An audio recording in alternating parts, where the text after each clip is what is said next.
আপনি মানেন আর না মানেন, বিশ্বাস করেন আর না করেন, সিগারেট খোররা এই দেশের সবচেয়ে বড় সম্পদ। কেন বলতেছি, বিগত কয়েকটা বাজেটে সিগারেটের দাম কিন্তু অনেক অনেক বাড়ানো হয়েছিল এবং কোনো কোনো সিগারেটের দাম দ্বিগুণ হয়েছিল। কিন্তু সিগারেট খোররা সিগারেট খাওয়া তো ছাড়েই নাই, বরং বিন্দুমাত্র তাদের সিগারেটের যে পরিমাণ সেটাও কমায় নাই। এখন এখন আপনি চিন্তা করতে পারেন যে তারা হয়তো এডিকশন থেকে এটা করছে। না, তারা দেশের কথা চিন্তা করে এটা করছে।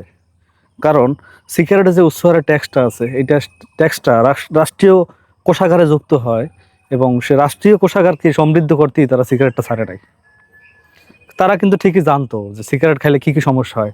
সিগারেট খাইলে স্ট্রোকের ঝুঁকি বাড়ে, হার্ট অ্যাটাকের ঝুঁকি বাড়ে, হাইপার টেনশনের ঝুঁকি বাড়ে। সিগারেট খেলে লাং ক্যান্সার হয়, লাংয়ের যে পাওয়ার সে পাওয়ারটা কমে যায়। সিগারেট খাইলে ইমিউনিটি দুর্বল হয়।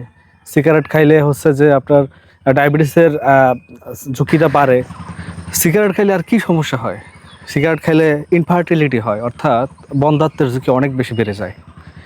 তো আপনি চিন্তা করেন, সিগারেট খেলে আরও অনেক ক্ষতি আছে, যেগুলো এখন ওরোফেরেঞ্জিয়াল ক্যান্সার, অনেক সমস্যা যেগুলো আমি এখন মেনশন না করি।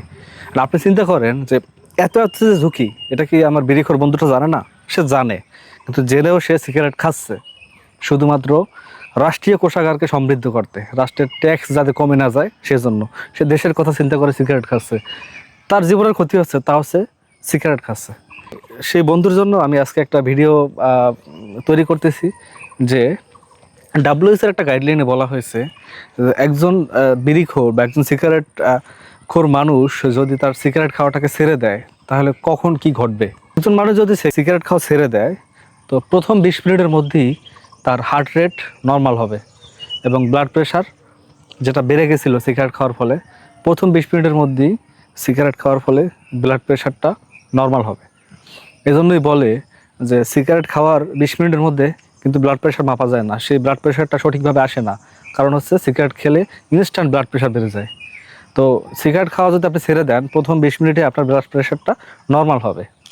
প্রথম 12 ঘন্টায় আপনার শরীরের কার্বন মনোঅক্সাইডটা নর্মাল হবে, অর্থাৎ সিগারেট খেলে আপনার রক্তে কিন্তু কার্বন মনোঅক্সাইডের পরিমাণ কমে যায়। সিওপিডি রোগীদের দেখবেন যে তাদের অক্সিজেন স্যাচুরেশন অনেক কম, তারা 40 বছর 45 বছর সিগারেট খায়। যখন সিওপিডি হয়, লাং ড্যামেজ হয়ে যায়, ক্যান্সার হয়ে যায়, তখন হচ্ছে যে তাদের লাংয়ের পাওয়ার থাকে না এবং তাদের অক্সিজেন স্যাচুরেশনে তাদের অনেক কম আসে। সো সিগারেট খেলে কার্বন মনোঅক্সাইডের পরিমাণ কমে যায়, সেটা যদি আপনি সিগারেট ছেড়ে দেন প্রথম 12 ঘন্টায় সেই কার্বন মনোঅক্সাইডটা নর্মাল হয়। সিগারেট ছাড়ার 1 থেকে 9 মাসের মধ্যে আপনার রেসপিরেটরি যে প্রবলেমগুলো আছে, শ্বাস প্রশ্বাসের যে সমস্যাগুলো আছে, অনেকের রংকাই হয়, অনেক ধরনের অ্যাবনর্মাল সাউন্ড আসে, সেগুলো নর্মাল হয় 1 থেকে 9 মাসে। সিগারেট ছাড়ার 1 বছরের মধ্যে আপনার হার্টের যে প্রবলেম সেটা 50% রিডিউস হয়, অর্থাৎ সিগারেট খাওয়ার ফলে যে হার্টের যে প্রবলেমগুলো বেড়ে যায় সেটা প্রথম 1 বছরই 50% রিডিউস হয়। সিগারেট ছাড়ার 5 বছরের মধ্যে স্ট্রোকের ঝুঁকি কমে এবং সিগারেট ছাড়ার 10 বছরের মধ্যে ক্যান্সারের ঝুঁকি কমে এবং সিগারেট ছাড়ার 15 বছরের মধ্যে মানুষ সে স্বাভাবিক অবস্থায় ফিরে যায়, যে একজন অধূমপায়ী যেরকম হয়ে যায় সে একজন ধূমপায়ীও সেরকম একদম অল প্রবলেম রিসলভ হয়ে যায়, আর তার কোনো সিগারেট খাওয়ার ফলে যে সমস্যাগুলো ছিল সেটা থাকে না। আজকে ভিডিওর মূল মেসেজ হচ্ছে, আপনি সিগারেট খান সমস্যা নাই, কিন্তু ডাব্লিউএইচওর গাইডলাইন অনুযায়ী আপনি যদি সিগারেটটা ছেড়ে দেন তাহলে 15 বছরের মধ্যে আপনি একদম স্বাভাবিক অবস্থায় ফিরতে পারবেন।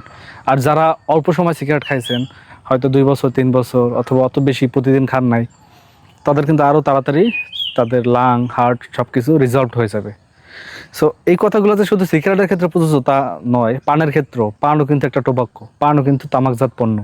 সুতরাং পান সিগারেট দুইটা কথার ক্ষেত্রেই প্রযোজ্য। সো সবাই ভালো থাকবেন।